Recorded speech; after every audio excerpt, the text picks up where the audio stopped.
Good morning and welcome to RGHandhelds once again. A huge thanks for tuning in, guys, today. Today I'm really excited. I've received a AYN Thor from the AYN crew. I just want to say a huge thanks to AYN for sending me this review sample. They've also sent me a grip to go with it. So I'm really excited to get this unboxed, guys. Today is just going to be unboxing, and we're going to showcase a few emulators running on the actual device. So let's go ahead and get this unboxed. So simply it comes with, well, they sent me this Thor TPU grip, and I presume it matches the color of the device. It should be the gray one. There you go. So it will be marked on the back what color they are. So I'll just put that on the side. I've actually found a pen that works well on Android devices, so we'll try it on the Thor. I'm pretty sure it will work on the Thor as well, and I really like this pen, so that's another thing we can check out a bit later on. So let's go ahead and have a look at the quick back of the box. It just tells you the company, where it's made and stuff.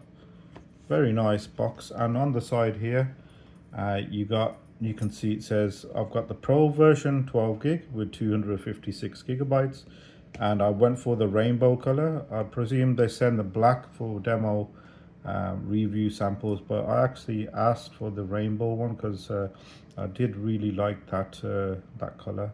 It looks amazing. You got a little QR code there to scan for the details. So let's go ahead, and while I unbox it, I will talk about the specs as well at the same time. So it's going to come in a few different variations. You got a light version, 8 gig of RAM plus 128 gig of storage. You got the base version, which is 8 gig and 12 gigabyte of storage. And then you have the Pro version, which this one is, 256 gig of storage with the 12 gig of RAM. So it's going up in the storage. And if you really want to go for it and you're feeling really confident, you can get the max with 16 gig of RAM. That's huge. Maybe a bit overkill, but hey, you can never have too much RAM. I would like to see a 24 gig version there as well. I know that's even a lot of RAM, but trust me, someone out there will buy it. So 16 gig with 1 terabyte. So you got that 1 terabyte option, which will save you buying a memory card basically. And it comes in black, it comes in white, it comes in rainbow, which this is the rainbow, and it comes in the purple, clear purple color. Those are the kind of colors it's coming. We'll talk a bit more about the specs along the way, guys. Let's get a little unbox. So you got your quality control approved pass there from AYN with the stamped date, and it's in Chinese on the back. Just take the device out there. So there's really nothing under here. You're gonna have basically the cables in here. I have ordered some accessories. Unfortunately, they didn't come in time for this video. So you have a really nice AYN Type C to Type C cable here, which is nice. It actually really feels very well made, very thick cable. And these are metal, so I'm pretty impressed with that actually. Very nice quality cable. So let's go ahead and put that out the way. And they got a really nice touch here, so like an envelope kind of thing, and on there it's giving you basically a quick guide of all the buttons on the device and what they do. So I'll just keep that there a sec while you can see. And on the rear in Chinese. So they've really gone you know, all out and giving you the specs of the device. So let's take a look at the specs, guys, there. So you can see the Thor Base, Pro and Max, and then you have the Thor Lite there on the right hand side, and the specs are there right for you to see. 6-inch AMOLED screen with a 1080 by 1920, and that screen, the top screen runs at 120 Hertz, whereas the bottom one will run the 3.9-inch AMOLED 1080 by 1240, 60 hertz, of course. And then it's got the 8th gen Snapdragon 8th gen 2, which is a very beefy processor, guys, as we all know. It's running the Adreno 740, running through the memory DDR5, and it comes in different variations as we discussed. 128 gig, 256, and the 1 terabyte. It's got a 6000 milliamp battery, 27 watts. Wi-Fi 7, so pretty up to date there, guys. Bluetooth 5.3. It's got your trans-flash card slot, and it runs on Android 13.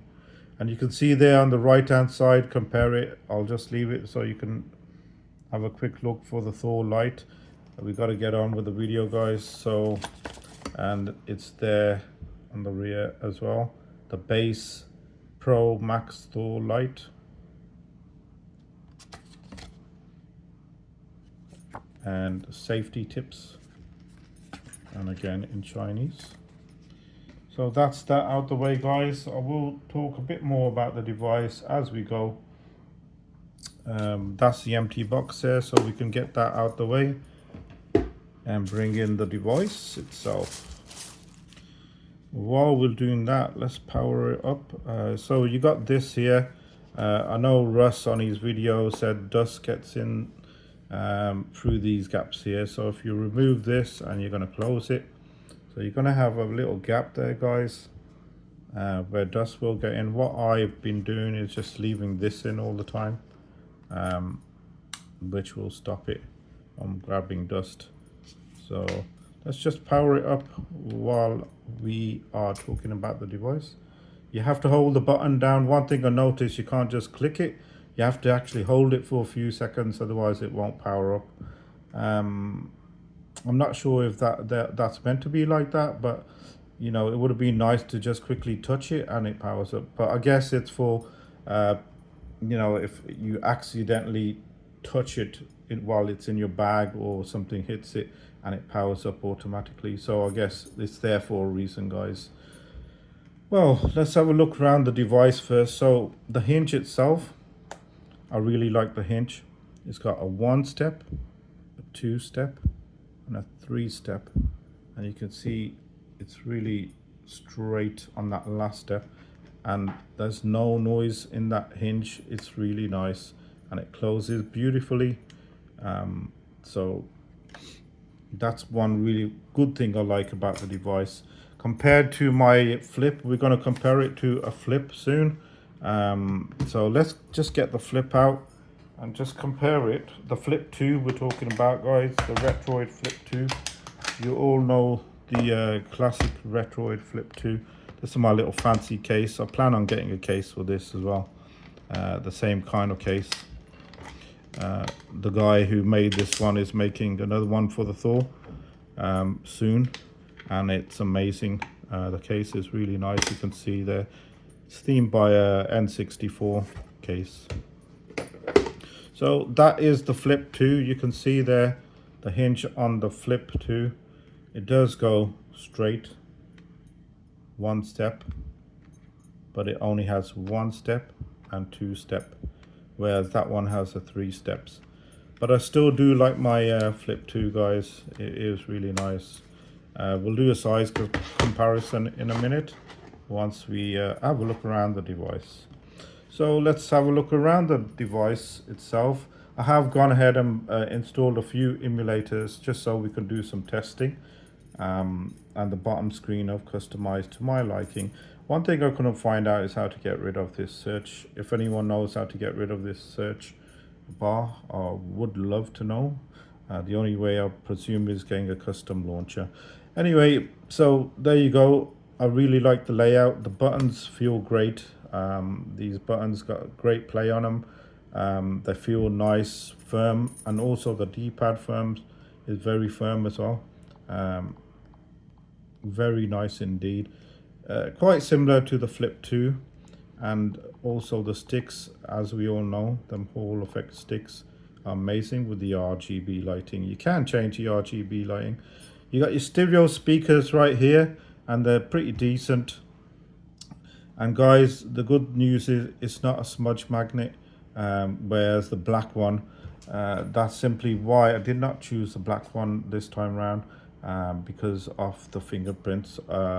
If you got OCD, not saying I do have OCD, but you will not like the fingerprints everywhere, all over the device. I mean, I've had my hands all over here. You can hardly tell fingerprints on the device. So here's your air. I presume that's it. This is the intake with the fan, and that's where probably the air blows out. And normally on the Flip 2 it's at the back, but here it's right here. These meshy kind of things. So it's got good cooling in place. A bit later on I'll pull out the thermal camera and we can have a quick look at that. What kind of temps we're at on that.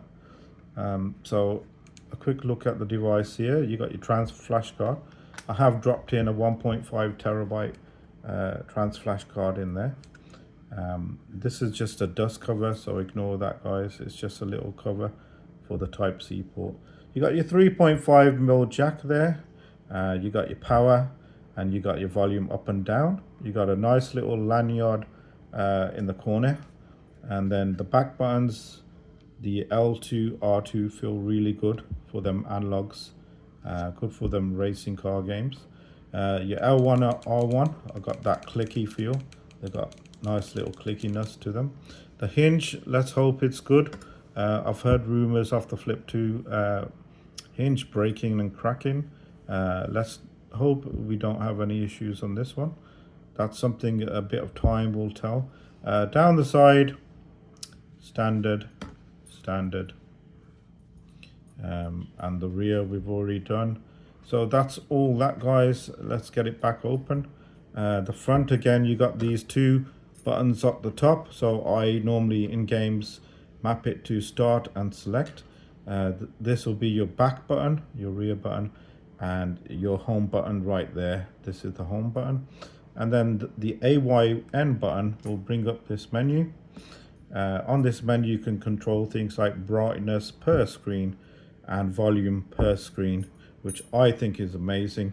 You know, so let's just sorry, I'll just turn that screen off. Let me just get it back on, guys. So the screen's back on. Here we go. So let me just close them out and get that back in. So per screen volume, per screen brightness, which is cool. Don't know why it's going back to there. Let me just click on it again. Settings, there you go. That's what I wanted. So you can see there the settings, guys. What's happening there is it gives you the screen frames per second. Currently I've got it set to 60. You got your temperature and the fan at 24% there. And then it gives you CPU, GPU, power and RAM stats at the bottom there. And then you got quick links to doing things right there, like auto lock, standard performance. You can boost up the performance, or you can control the fan there. You can clean the memory, or just click that once and clean the memory there, guys. You can a quick Xbox style joystick, which I've got it set to Xbox. You know, it's pretty decent with all the features that you can do. And that button task will get the task manager up like it does there. So that's a quick rundown, guys, on the features of the device. One thing I did want to mention to others, and I'm really not sure about what it does, but I would like to know myself, but I've said it anyway. If you go into the Thor settings, there's an option here, virtual RAM swap. You can have, so I presume this is video memory, guys, as in video RAM. So virtual RAM swap, I've swapped 4 gig, so that will presume take 4 gig from the RAM and give it to the video memory. So it will run games a bit better, high demanding games that need more graphical power. So that's one tip to do. Recommended on the 12 gig version, yes, because obviously you'll be left with 8 gig of RAM and then 4 gig are gone to your video. So getting that 16 gig version is a good thing, guys.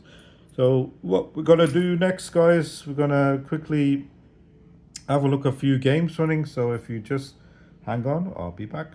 So guys, Melon DS, we're kicking off with Melon DS. I've got it set up for the dual screen. A huge thanks to Russ, Retro Game Corps, for his cool little video that he brought out, which really helped me set up the device. It's pretty simple to do, but he's really done a great little guide to show you how to set up the emulators, guys. So let's get in and get a quick race and just show you. You can see I've stretched the screen. I know that's not normal, but this is the way I like it, guys. I've stretched the screen so I can make use of the whole screen.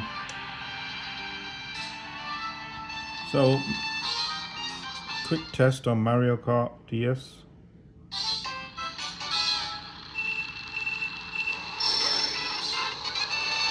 So I'm using the analog sticks there. I accidentally pressed the forward button there, guys, so that's why it was so fast. Which I've mapped to the rear.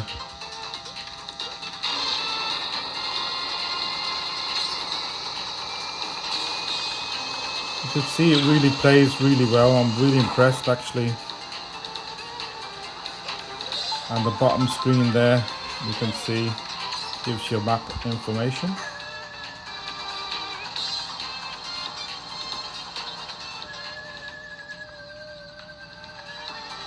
So that's Melon DS, guys. We'll run on to the next one. So guys, Super Mario Land on Citra. And you can see you got the bottom screen there. So I'm running it actually on the lowest spec. You can just go ahead and put performance, put it into the second stage, performance mode. And it will smooth out. It's running pretty smooth anyway, that's why I didn't bother setting it.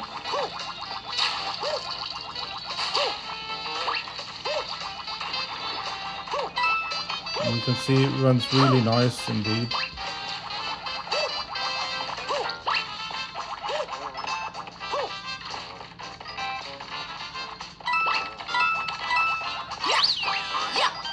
And you got that bottom screen there, all working nice.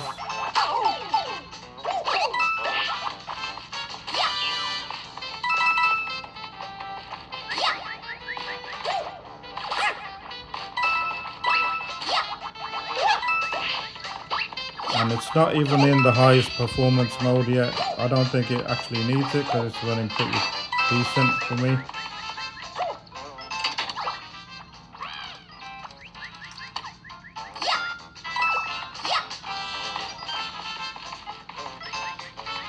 And this is the MMJ version, which Russ has linked all the emulators, the best ones to use that support the dual screen. So do check out Russ's video, guys. Now on to the next one. So guys, CEMU, which is a Wii U emulator. I mean, it's not going to be perfect, but it runs decently at 30 frames per second.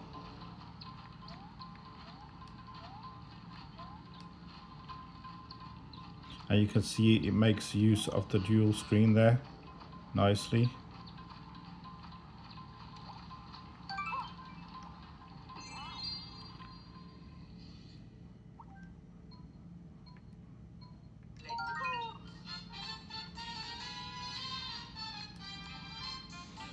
Not all catalogs of Wii U games will work, but majority of them will. You can see it has a little lag on it.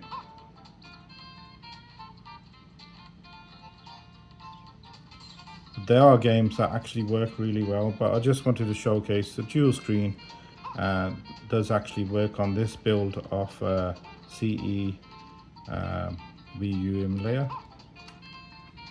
So on to the next one, guys.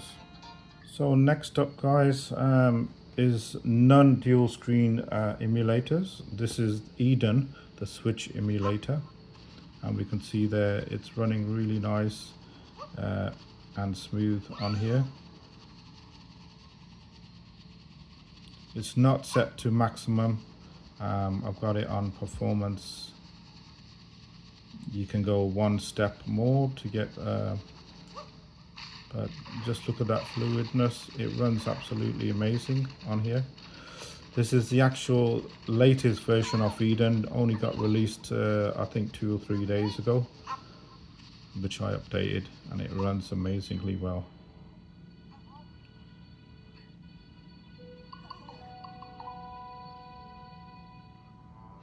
So that is switch, guys. On to the next one. So guys, this is direct emulation using MAME for Droid on the device, Sega Rally, and you can see it runs it very well. Direct MAME emulation using MAME for Droid. One of my all-time classic games.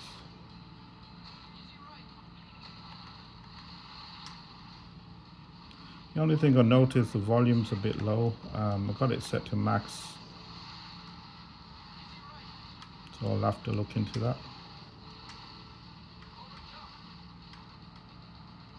We'll just get to the end of the stage.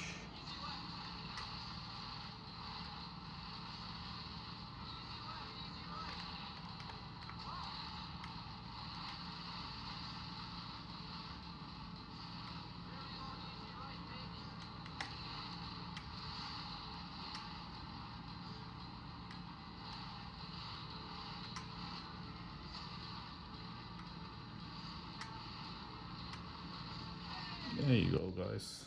On to the next one. So guys, let's talk about front ends. So this is a front end. We all know ESDE. I know Retro Game Corp's done in his guide. He did three launchers, front ends that he showcased. This is one of my favorites that I like. ESD, it's really good, and they're gonna actually implement dual screen support, which is really exciting. So that will be really nice. Once they get the dual screen support, this will light up with your second. You can actually run this on the bottom screen as well. So one thing I like about ESD is you can actually run it in either one, this one or that one.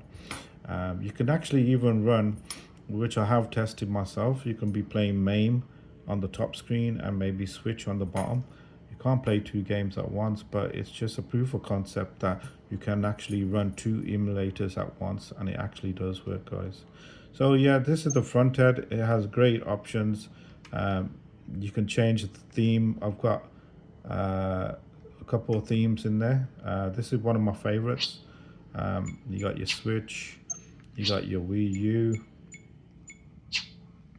you got your 3DS games, and you have the DS games in there, guys. I think it's nice. It cleans up, you know, the main screen on the Android can be a bit boring. If you want to implement it and have one nice package that will get dual screen support soon, so that's an exciting feature I look forward to. But yeah, guys, I really highly recommend ESD for your front end. There are a couple more, but that's one of the best ones that I know of. So on to the next one, guys. That's about it for gaming, I guess, emulation.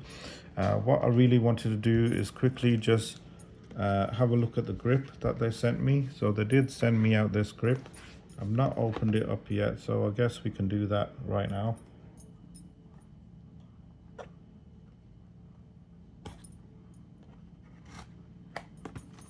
Get this open without damaging it. So I presume they sent me the same color. So you got this stickiness. I won't be using that. That's not. I don't think anyone will probably want to stick it on to the actual device. I'm gonna have to rip this open, which I can't help. Yeah, it is a color match, guys. So that's one good thing. It's a color match, and I guess we just slide it in. And I've heard you can actually use it with the TPU case as well. So yes, it does feel extremely nice in the hand now, and it looks good as well, guys. Look, it actually feels and looks good. So I can see myself using this for sure, because it just gives you better comfortability on that longer gaming periods, you know. It's going to be more comfortable to use, so that's one good thing. I do like that indeed. So on to the next one, guys. A quick comparison, let's throw that out the way, in sizes to the Flip 2. You can see there the size difference. I mean, there's not much really all in there in the size difference. Thickness wise, let's have a look. Thickness,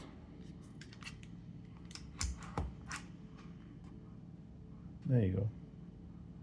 Not much all that in there, guys. You know, one thing we can do is check out the thermal temps.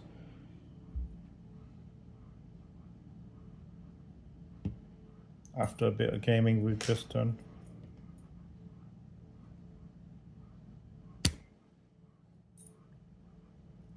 So I'm getting a reading of around about highest 26. Let's check the back.